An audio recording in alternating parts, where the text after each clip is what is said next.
So in this session, I'd like to talk to you about the new work management work centers that are introduced with 7.6.0.9, Maximo 7.6.0.9. You see a fundamental redesign of the initial versions that were released in back in 7.6.0.5, back in summer of last year. The video will basically take you through the work supervision work center in its entirety, and then we'll bounce into the work execution work center and talk about how the two work together in order to process work orders through their life cycle.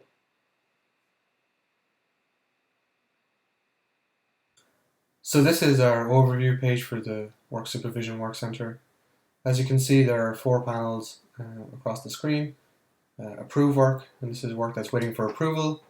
And you just come in here and review and tap approve essentially. The next one is assign ownership. This is work order that has been approved and it's looking for an owner or owner group.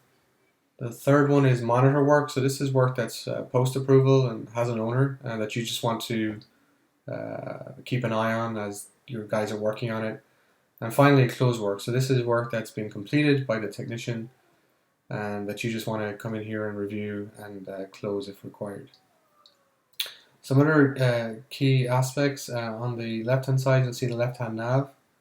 So this is where you would go to move to the other views in the work center, which I'll talk about later in the demo. But so this view here is called the work progress view. We have a view for work that's been closed, historical work essentially. I'll talk about that later. And likewise a view to actually create work from. Some other features of the panels, you can search in each of these panels, like so. You just enter the search term and hit enter, and it will return it. So the search is against any of the attributes that are displayed in the card. So anything there except for dates will be searched against. You can sort by priority or work order. It's quite straightforward. You can also invert that sort too, like so. Another key feature we have is multi-select. So you can select multiple records here just on desktop by hovering over them, on mobile devices by long press. And you can select all of them or just a number of them and take the primary action against them. So in this instance it's approve selected. So if you wanted to, you could approve all of these three work orders at once. So let me just deselect these. So that's the overview in a nutshell. Over on the right hand side, in case I forget, is the ability to go back to the welcome page and the ability to sign out from here too. So our next step will be going into some work order details in more information. So moving on to that now. Oh, I almost forget, before I move on, I'd like to show you how responsive this UX is.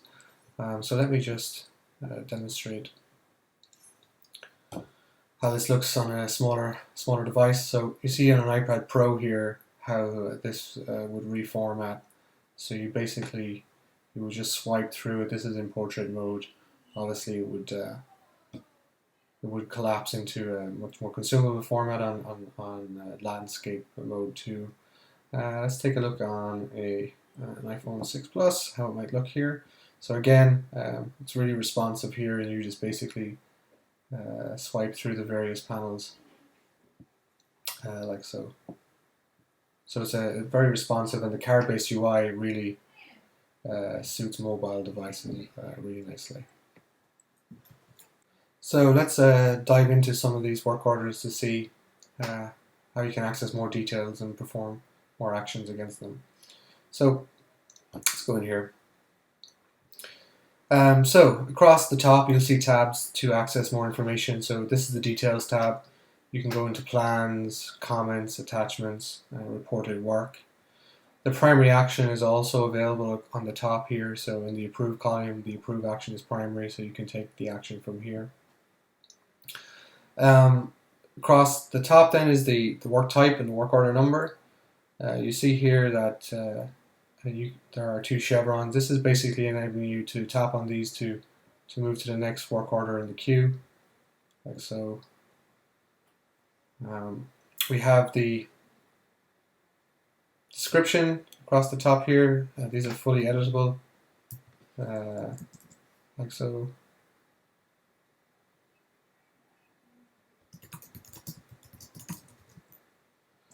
They are also limited by the existing Maximo character limit. You can enter a long description by our edited,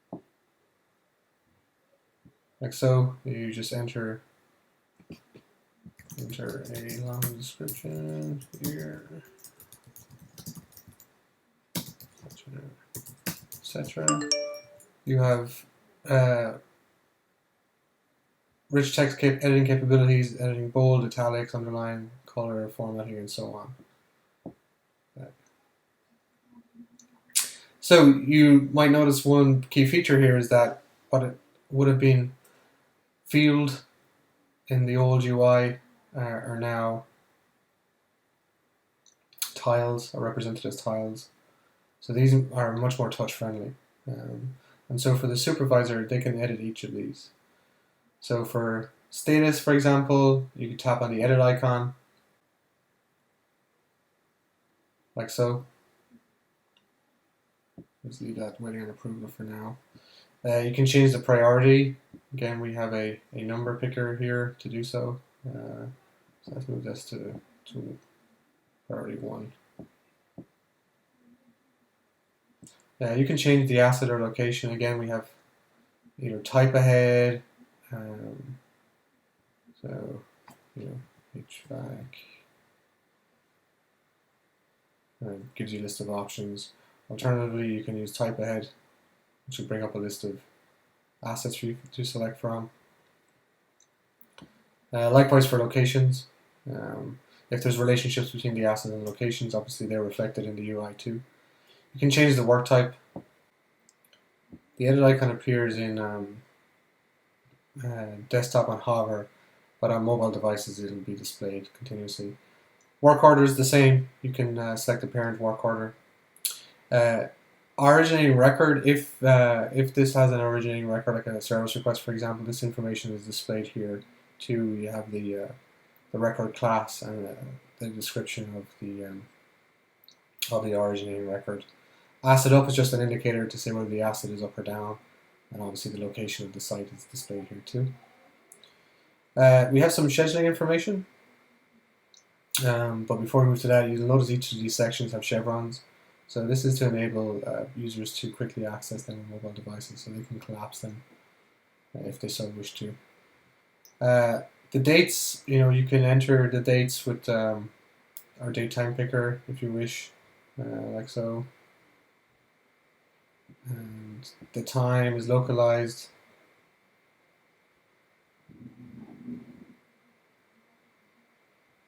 So this is my system. I use a 24-hour clock, so this is using a 24-hour clock here. If you use AM, PM, that's also possible too. And once you set the date and time, the format is localized as well. You see the target date and the scheduled dates are the two types of dates we bring in. And the duration field is here too, which you can also edit using our numeric spinner. Reported by responsibilities fields are here too, so you can select who reported these if it's not populated automatically. So this brings a person lookup, like so, and you just select. Each of those lookups are actually searchable too. So enter AB, and you see Abbey Roads is displayed. On behalf of the technical information is there that will be populated, and you might notice that the images of the people are displayed too.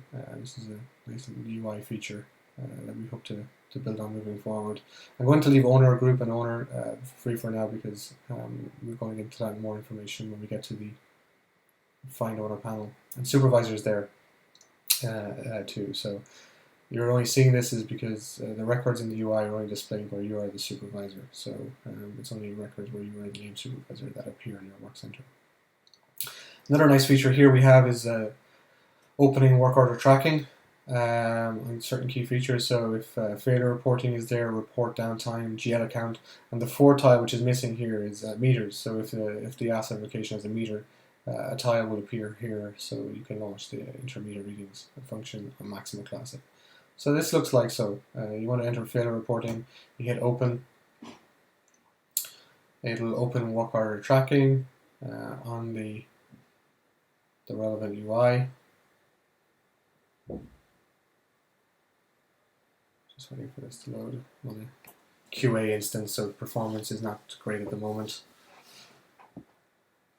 But basically, as you can see here, it opens the failure reporting window like so, and keeping the existing work center page open.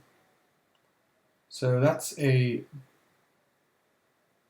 brief introduction to the details view.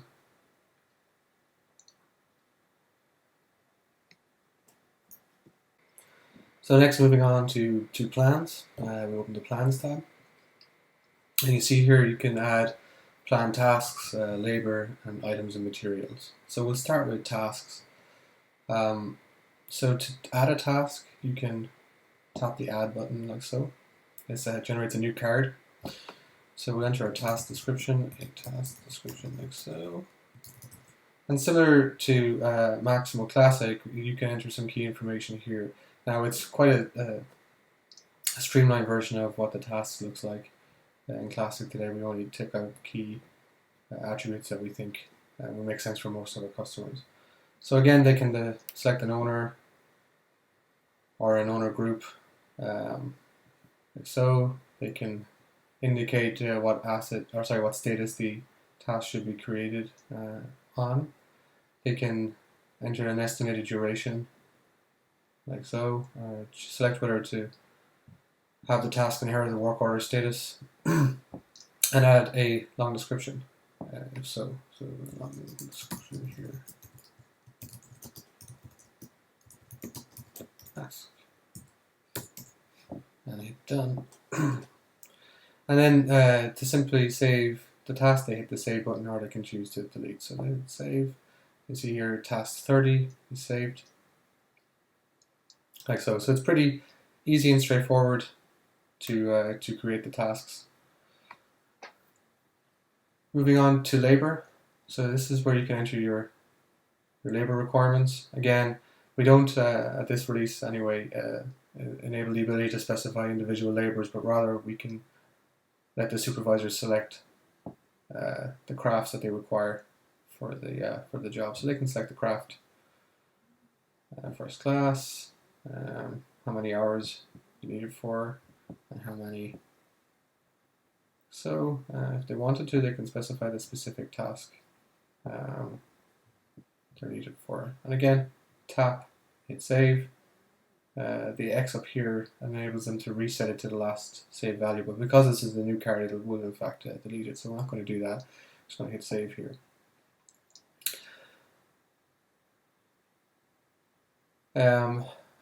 If they wanted to edit a planned labor, they can just tap into the card, assuming it's in an appropriate status, similar to Maximo. So they just change some of the data here, and it enables it. If they didn't want to do that, they can, like I said, hit reset like so, and it brings them back to the last save value. They can enter items and materials. So there's no planned items and materials for this record. So let's add a planned item or material. So we provided an info icon to explain the difference between an item or material, like so. So this example, we're just going to add an item. So we'll see what store we want to select it from. Let's find central.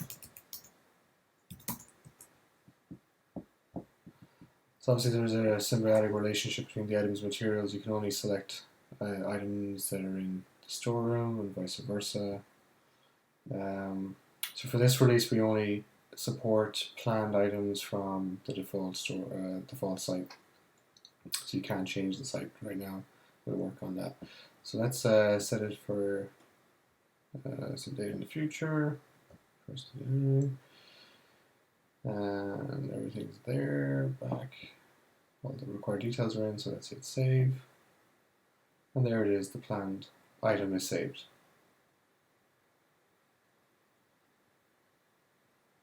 Do the same for material. Material.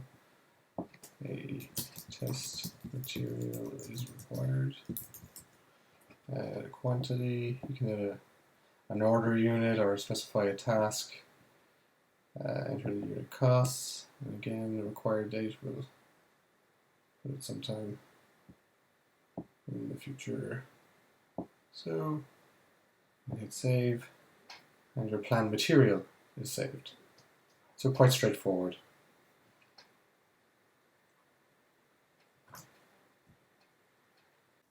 So let's move now on to comments. And this is essentially the work log feature in the classic Maximo UI. But what we've done here is put in a much more modern chat interface. So the user comes in here and they can enter a comment. Make sure you contact me when this work is done. And you just hit enter. So comments that I enter are on the right hand side. Comments from other people will appear on the left, just like Facebook Messenger or WhatsApp or any of these applications today. We have the viewable, not viewable feature here, and we have an info icon for those that may not be familiar with what that does. So again, it's nice and straightforward, and people can hopefully quickly start using it to collaborate more effectively on work orders. Moving on then to attachments. So these are attachments on the work order. You can add an attachment like so. So you just pick one from my list and open. So we have a loading icon. We show a preview of the image. They can add another one. They can download it by tapping on it, and they can delete it by hitting the delete icon. And you see that the file is deleted.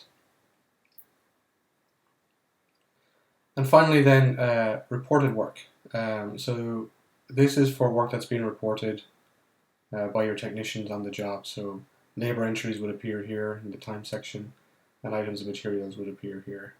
So we can take a look at that when we look at the closed work and completed work areas.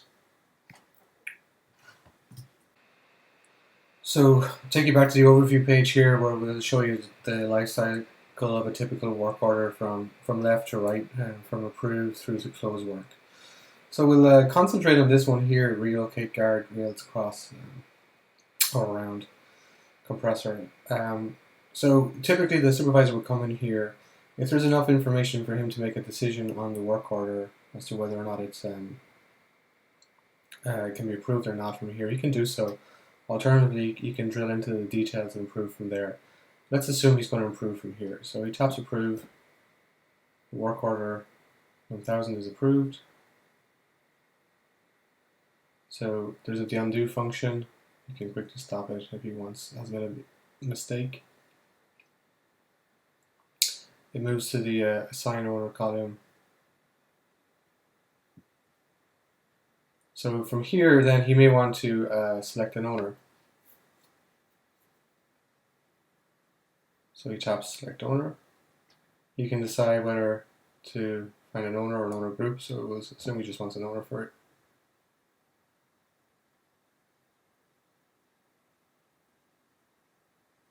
So he wants Sam, so you can enter Sam. And by the way, like on mobile devices, you can take advantage of the native capabilities. So for example, you don't want to type, you just want to do voice to text. You can do that in all the fields here, just using the the voice to text feature on the mobile devices. So let's assume he wants Sam, so he hits enters Sam and hits enter, and Sam then is displayed in the owner lookup. So Sam gets assigned to CM1000. So after that is assigned, it moves over to the monitor work column, and you can see Sam has got quite a few work orders here, but the one we're concerned about is the one we've just done. So we see the image here that is the assigned resource owner, rather, the location, the asset, when it's scheduled for, and the status. And each of these cards, depending on the panel they're in, have different information on the card. So the description, priority, and number is common, and work type is common to them all, as is location and asset. But some of them have things like the scheduled start. Then moving towards the end of the life cycle, we have the scheduled finish and actual finish. So Sam Murphy is working on this. So from here, the supervisor can enter a comment. So you would just tap comment. It would open the comment view. Let me know when this is complete, and he enters that and goes back out into the. So we'll let Sam work away on that. And this one, the last column here, is to close work. So again, he might come in here, review some details about it, check and see if there's any reported work. So you see here, Mark Jacoby worked on it in these hours. There are no items of materials reported on this one, so he might have enough information here to close it off, and we'll assume in this scenario that he does. And the work order is closed. So the next section I'm going to show you guys is the close work view. So you tap on close work from the left hand navigation, and you see here a selection of closed work orders for you to go in and view. By default, the date range is actually set to 2 weeks from today's system's time and date. But you can edit it yourself, so let's set it to July, update. So there's actually only 2 records in this result set. And from here you can actually dive into the work orders to see more information about them, like you would anywhere else in the UI. So we have all the tiles there, plans, comments, attachments, reported work, and so on. And across the top here in this table, you have things like the work order, type, priority, description, and finish date, so on. And the final section we'll look at is the create work section. So you can again tap from the left hand nav, and this brings you to work creation. And straight away you're encouraged to create a work order from here. You enter a description for the work, like so, and you select the work type. So we'll say corrective maintenance. Once those 2 pieces of information are added, you tap add details, which brings you straight to the work order details view, and you can begin to add information as I outlined earlier in the call. So they can quickly add work orders for their technicians to begin working with. So the next part of our discussion today will be on the work execution work center.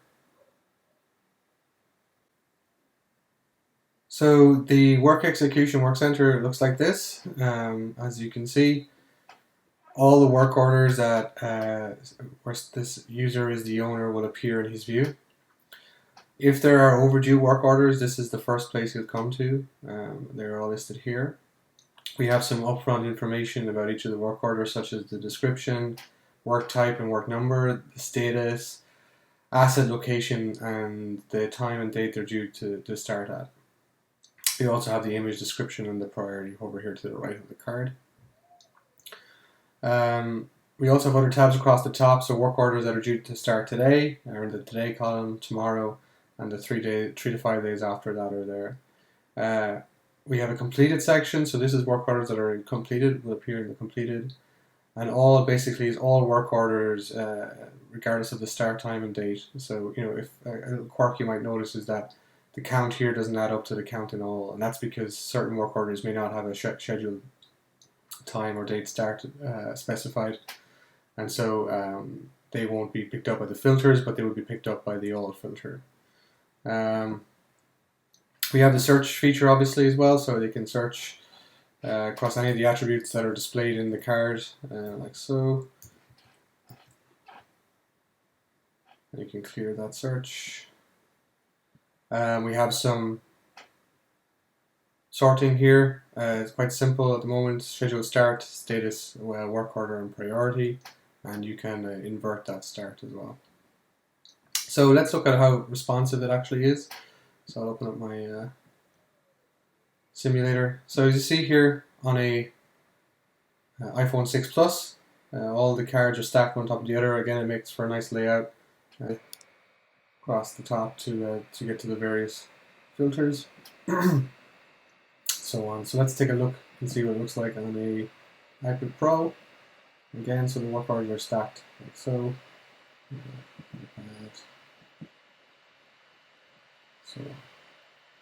So again, it's a really nice responsive UX, allowing the users to have the optimal experience no matter which device they're using.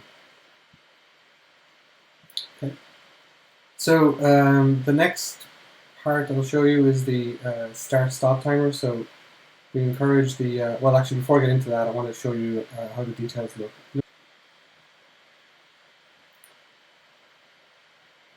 So let's go into work order details here. It looks the exact same as the supervisors. So we allow them to change the status and asset location depending on the work order status.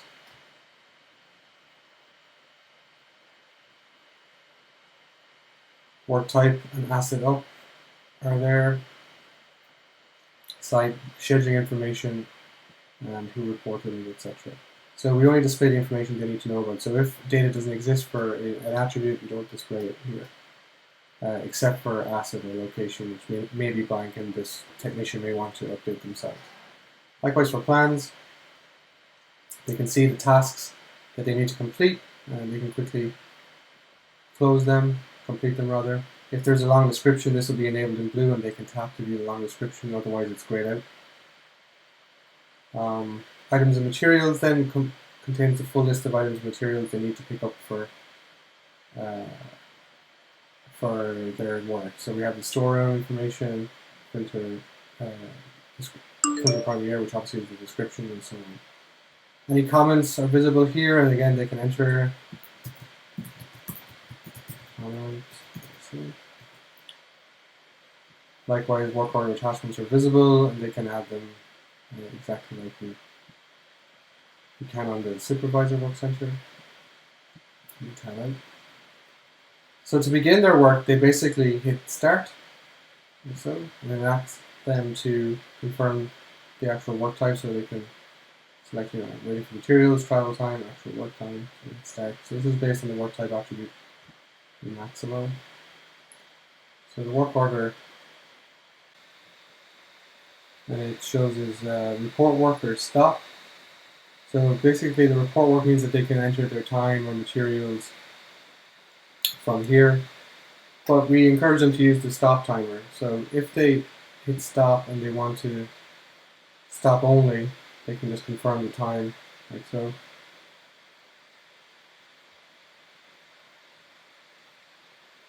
Otherwise they can hit stop and change the work order status to complete. So they can basically save the time transaction. Yeah, that makes sense to them. So it's saved. The labor transaction is saved. And depending on your settings, it's either set to approved or not. They can also report items and materials. So they might select reserved items. So this one, for example, hit done. You can confirm the quantity. If they're happy with that, then they just hit save.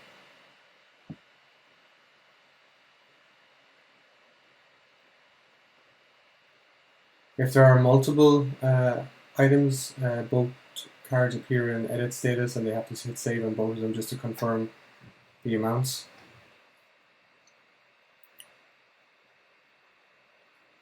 So you see here that it's reported. So they can also add an unplanned item, like so, or material for that matter. So let's enter material for variety's sake. So material I've used,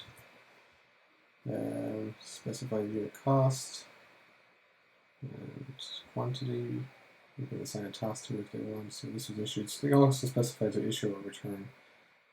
Hit save. And the material description is a variable in the message here, so the material used is entered. And so those are both reported. So if they're satisfied they entered all the time and materials, they can go and complete their work. So the work order is completed, and it takes them back out to the Today view, so they can see that no work orders were found. So this is good. They can move on to the next work order then. You may notice that the work order has moved to the completed filter. It's now completed, waiting for the supervisor to review and close the work if appropriate. So the work execution work center, we hope, is simple and intuitive. We drive the interactions from the cards, they can take them from the details view as well. But basically it's all about enabling them to complete their work as quickly and as intuitively as possible.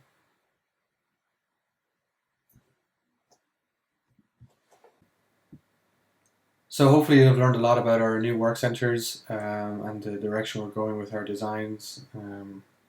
If you have any further questions, my contact details should be appearing on the screen right about now, so please feel free to reach out, and I'll be happy to answer any questions or comments you might have. Thanks. Bye-bye.